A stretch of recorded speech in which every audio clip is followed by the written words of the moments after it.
stars. Hope you're all fierce. Welcome to The Performer's Path, the podcast where we delve into the highs and lows of the performance industry and beyond. If it's using your creative juices for onstage, in auditions, or those in between jobs, we discuss it all with real people in the industry who've been there and got the t-shirt as a gift. By discussing audition rejections and success, we're taking away the fear of the unknown, whilst also giving vital tips for success. So let's tread the boards together in this week's episode. On the final episode of JP, he talks about the importance of believing in yourself, the most vital part of your toolkit. For me, JP, this is a prime example of somebody who, I think the world of you. However, I'm going to say this. Okay.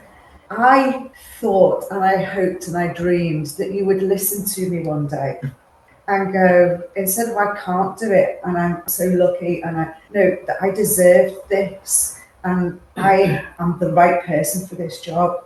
You have, despite all of that, all of those negative thoughts, because of your love for it, you've made it. It's taken a lot longer. Yeah, a lot longer than it should have. A lot longer than it should have because you didn't believe it. I didn't believe it. Maybe a sidetrack because I met Ashley and we continued on ships because I genuinely wasn't going to. And I don't begrudge that. It's a wonderful part of my journey. But also at the same time, yes, I was on ships and yes, maybe I was auditioning for shows that I should have been doing. It's not what I said. No, but for me, I learned so much as a performer. I gained so much confidence, learned being surrounded by all these people like some of the vocalists I've worked with were wonderful. And I was just like, and I would ask questions and be like, how do you do this? How do you sound like that? And it was very much kind of like, I just wanted to learn even then and still do now. That is the beautiful part of that self-comparison, and you use it to help you. But the other side of it, you've used, certainly at Hammond, you used it to put yourself down. I did. So kind of like the lack of sleep, you were starving yourself of those little celebrations that should have been there, really. Absolutely. And you know what's weird is, it's only now I go into these auditions and now there's no negativity. Oh, well, hallelujah. I go, it's taken 17 years. I go in, I go, I know I can do this. And I'm confident. And I just know it's the look of the draw. People, I'm not right for that, wrong height, whatever it is, nothing to do with me. So all those things that we told you when you were here. Yeah.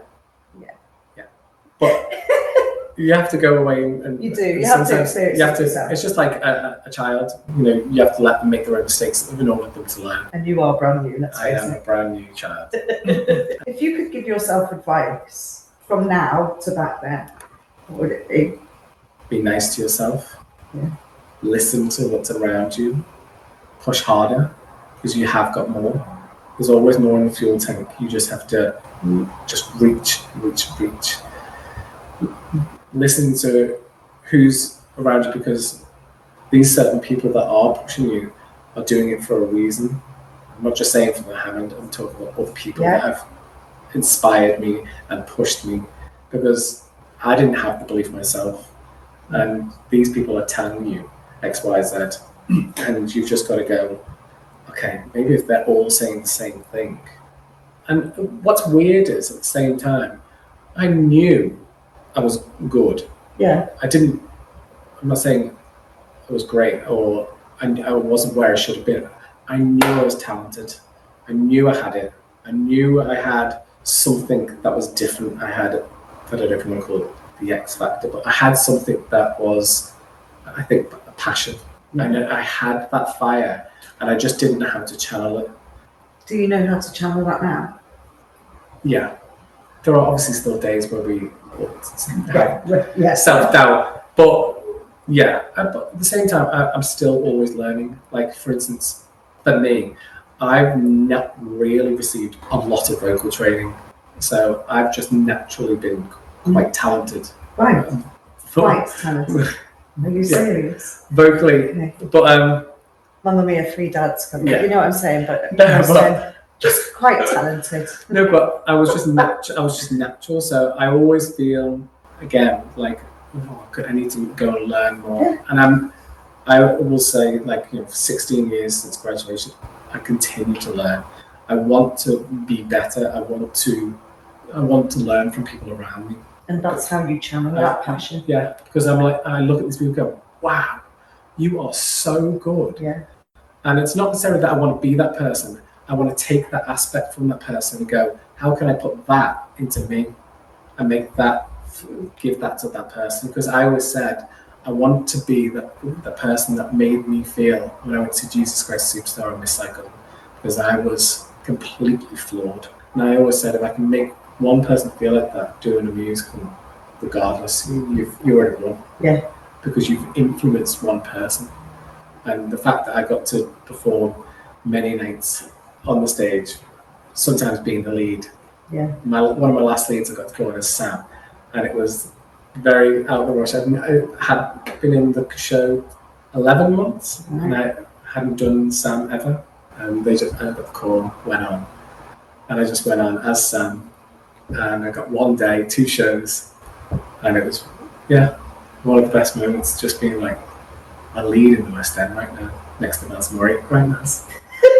The best of this is you've not lost any of that passion that you had for it, and it was a really childish passion that you had.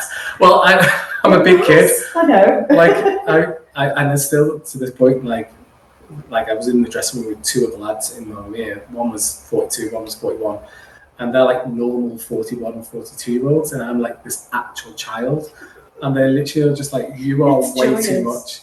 And I don't know why I've been like that. And it's just in me. Well, it's joyous. It is your personality. I don't know. It was immature, but chaotic. Chaotic. I'm a lot. Like you are chaos. Like I feel sorry for my wife because she literally. You should feel sorry for me as well. I'm still traumatized. You're doing well. It's been 15, 16 years.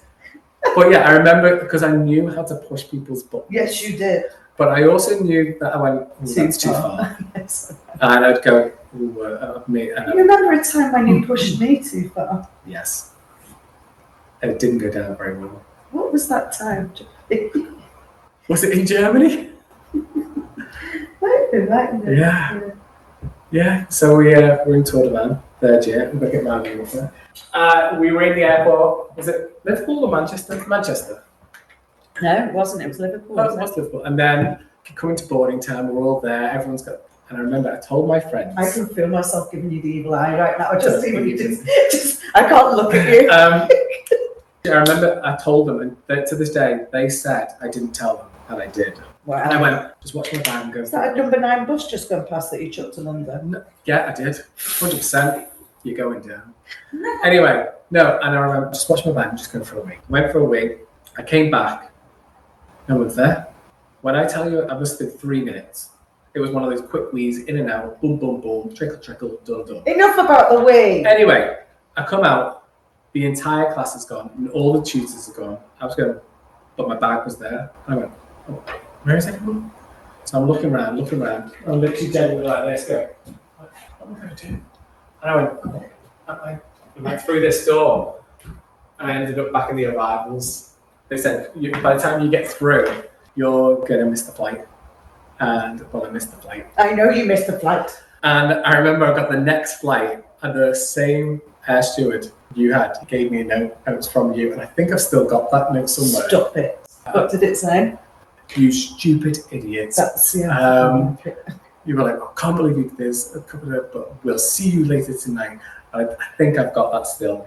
I was stood with one foot on the tarmac and one foot on the steps to the plane, going, I'm going nowhere without him. No.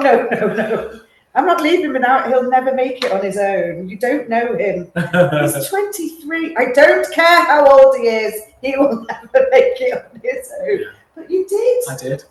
Well, I didn't get to see Mamma Mia that night. No, you didn't. You guys went to see Mamma Mia. No, We Will Rock You. But I got the tickets on my board. It's on the wall. And then I went to see Mamma Mia for the first time. I didn't understand anything. I remember the only song that was in English was Waterloo, and I didn't know what any of the other songs were. I couldn't even tell through the tunes. I was like, that was where Mamma Mia started for me. That was the first one. Yeah. Mm-hmm. And how was your reception when you did make it into Germany? I remember, I think you took me out to the hallway. I did have a stern word. Yeah, you gave me a stern word, but we got through it. We did. We had a lovely time in Germany. We did actually. We did. We had a lot of fun. I had a great time actually. I loved Tour de Band, but it was good moments. And that wasn't your best moment, though. No, that wasn't. And to this day, all my friends still talk to me about that moment. It's one of those most iconic moments that JP didn't make the flight. Yeah. And it's not through any. I just went for a week, and then I went Allegedly. through the wrong door. It wasn't we, I promise. No, I promise. To this day, I think you went for a meal deal. Oh, that'd be nice, wouldn't it? Or a Greg's. Something like that, honestly. No. And then went, oh, you know what? What's that door doing? Ooh. Well, you know, I'm just very like happy-go-lucky person. I'm just like, oh, be fine, don't worry. And are you a bit more organised now? A little bit. I will say. No, it's weird because, like, for instance, you know, if we go on holiday, I'll organise the whole thing. Right. And I'm So very, yes, you are a lot more organised. a lot more organised. But there are still moments of that personality that you know, love, or hate. No, And, I adore it. And it's still there and drives people crazy still. And I am a big child, and I don't know if that's a bad thing, and I don't know if I should change that, but it's just literally in Why me. should you change that? I think everyone just looks at me and goes, when are you going to grow up? Well, everyone looks at me and goes, are you all right? It's getting you home. But I just see it as it's quite endearing. And What advice would you give the people who are in first year now, and then the people who are in second year, and then the people who are in third year? From your time and what you see out there in the industry now, what advice would you give them? soak everything up first years. Yes. Everything.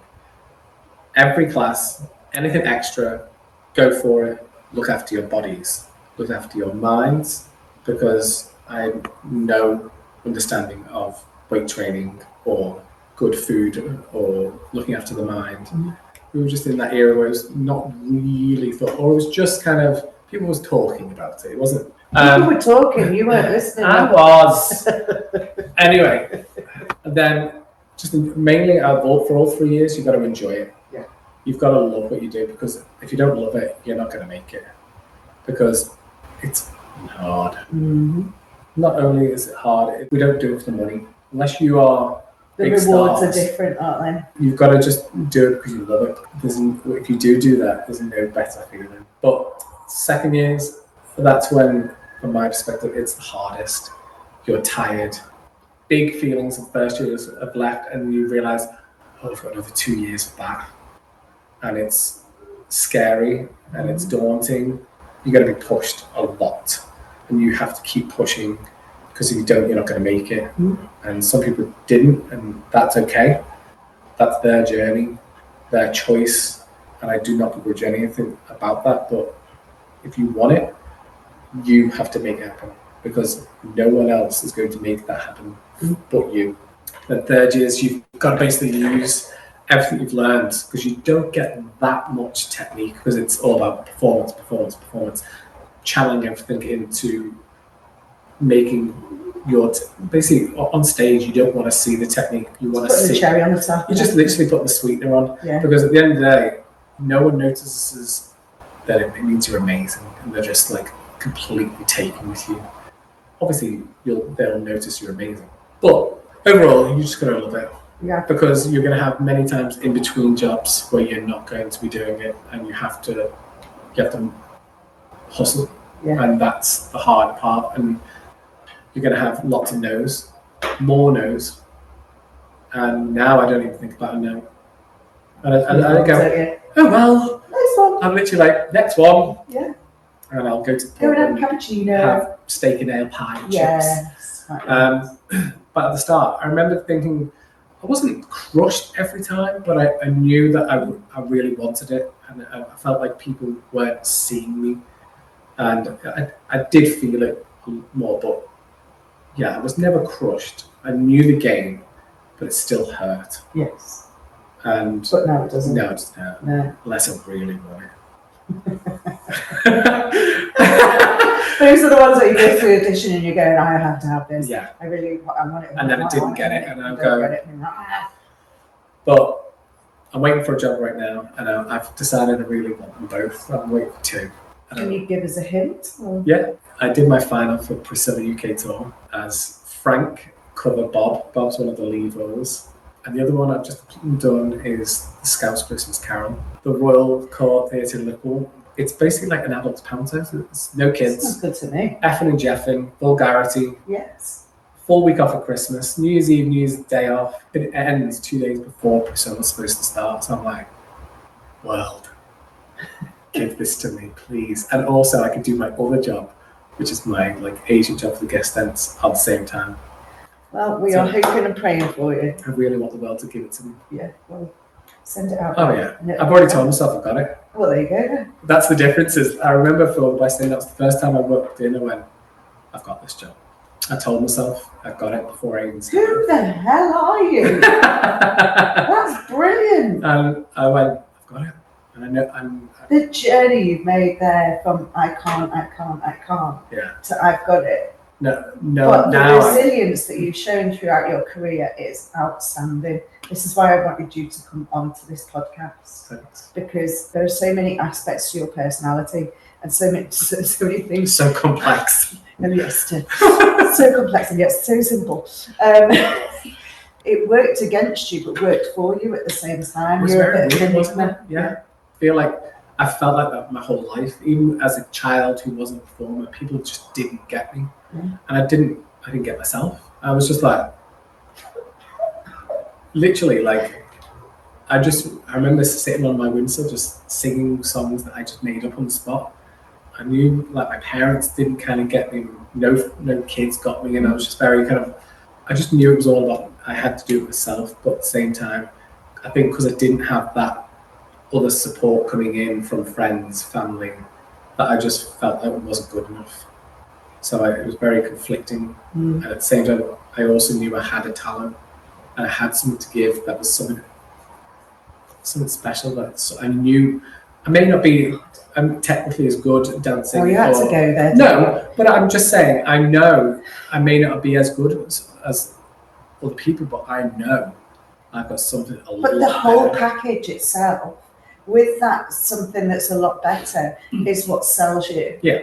And what I always saw in you that would sell you. Yeah, 100%. I just knew I had that fire. It's weird. I've always said, I'm going to make it one day. I will make it one day. All right, that's it for another episode. Don't forget to comment, like, and subscribe. And wherever you are on your performer's path, stay safe and sane, and let your creative light shine bright on whatever you do.